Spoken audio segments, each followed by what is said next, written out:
Genzi sebo wegombolola y'ekiringente ne vice wall ne bukansala waffe senior citizen Mr. Frank Kawoya mitu owego mituba mitubebiri assistant wa mitubebiri omumyuka wa mituma ebiri nyabo omukubiriza nyabo omubuulizi n'abakulu abayambyeko ku reverend abakungu bazimwenna abakulu mu biti ebyenjawulo besimenye naye nga buli omu muteekamu ekitiibwa sebo reverend obadde osabye abantu babiri naye nga bannabyabufuzi b'otumanyi basentebe bano bayinza kuva bannabyabufuzi mubamanyi omumma ekirala naye nga lwa mukwano gwaffe Nsumba fenna tuzze kubanga Nsumba abadde munnabyabufuzi mu ngeri ye nga teyesimbawo naye nga bakuwagira era enkiiko nga zituula wano awo tutuula. Njagala kwebaza Katonda olw'obulamu bwe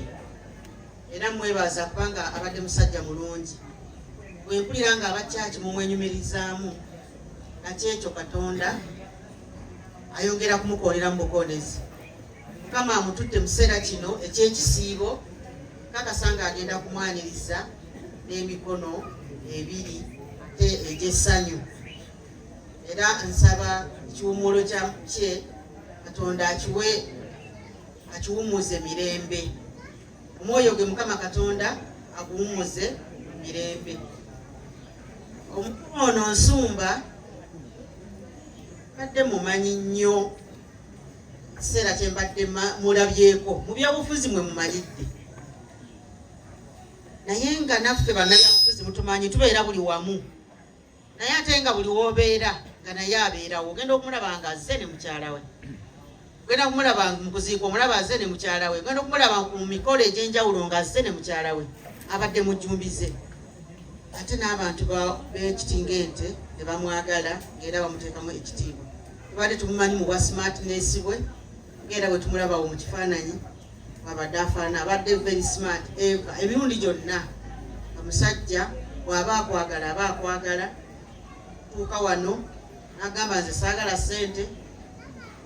mutumanyi bwe tutambula eyo ogenda okulaba nga oli agamba akasooda katulekere naye ate nga ye bwakuyita wano ate ye yakuwa kugamba nti akagende bakuleetere ekyokunywa bakuleetere ekyakunywa ki oba ekyokulya ng'ovaawo wano ng'oteekeddwa okuba nga oliko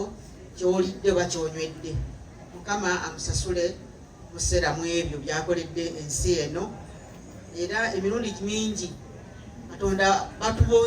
olina okuba nga olina ky'okoze abantu kyebalina okubalirako kibali kujjuukirirako nti gundi tumujjuukirirako ki kubanga oluusi tubeera mu nsi n'olowooza nti olina by'okola naye nga gwe byemanyidde abantu bateekeddwa okumanya wakiri kimu bwe kiti kibali kujjuukirirako mu buweereza bwo oba obadde muweereza oba mu mbeera yonna gy'obaddemu. N'olwekyo netumujjukira kyaki emujjukira alinayo kyeyalekayo naffe nga bannabyabufuzi tumujjukira n'abatuuze bennyini bamujjukira nti abadde omutuuze omulungi mu famire ye mu kitundu kye n'ab'ekika kye kubanga n'ab'ekika kye balaba bali wano nabo bamujjukira bintu bingi nnyo bye bamwogerako. Sirina nnyo bigambo bingi basebo ne bannyabo nina gye nabadde okuziika mu nnaku nga bbiri naye nga ekintu ekyo lwakyogedde naye nga nange ekitambulirako Father yayogedde ku kigambo ky'obuntu omuntu okuteeka ekitiibwa mu kusabira omugenzi ng'ono nti olina okumusabira n'ekitiibwa n'obukkakkamu kubanga gy'alaga naffe enkya tujja kuba tugendayo. N'olwekyo ekitiibwa tukiteekamu era mu kuteekamu ekyo ekitiibwa n'ebigambo ebimu oluusi bye twogera obisiba n'ogamba nti ebigambo kambisibwe olw'ekitiibwa ky'omuntu abeera yafudde. Njagala kumaliriza nti mu kubisiba kubanga bw'oba tobisibye ng'ekitibwa tokitaddeewo kati bodda akazindaalo nga wano otandika 226 muninde bendi nedda bajjajjaffe baageresanga ngero n'ojjamu kyojjamu kubanga basookanga kugamba nti abuulira omugezi tayogera biki bingi kati bo bayogeranga ngero naye ng'engero zirimu amakulu ameekusifu omuntu galina okukola ki gwe n'ogejjiramu wekka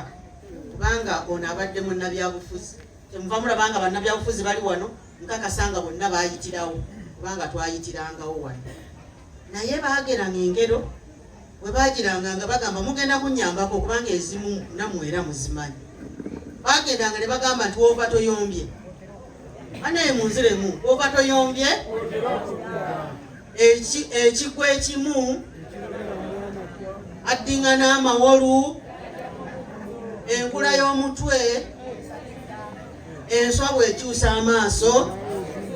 nawola okutakola ki omwoyo gw'omugenzi katonda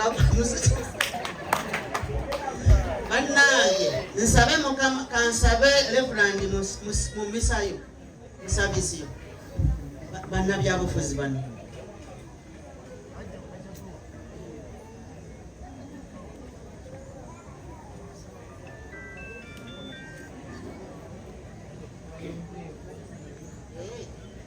waliwo enteekateeka yaabwe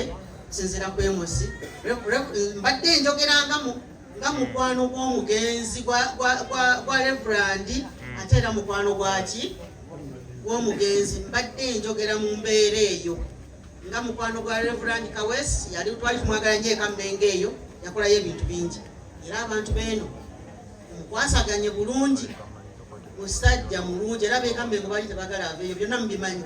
ne bwe mbasi byogedde naye ng'ali muntu mulungi tweyanziza embuulire ennungi etetusumagizza tubadde tunyumirwa tutambulira awo ssebo mukama katonda akwongere okuwa ebirungi nakawunda essaala emanya gange mukama katonda abantu balale boyo mwongere engalo wumbawumba njala kwaniriza mukwano gwange Franka Kawooya namanyira mugombolo y'ekituntu bwe nali mpeereza eyo mugwireko mu ngalo kakaddiwa ate kakyazze buto bannange mukama mulungi LC5 chairperson onava mugombolo y'ekammengo taata tusanse okulaba buwama nange ngambye buwama mukyusa ebigambo sebu taata tusanse okulaba mukama mulungi bijetereza ebiralo bwe njogera kamme buwama gikyusa ne gyogera walala mukama mulungi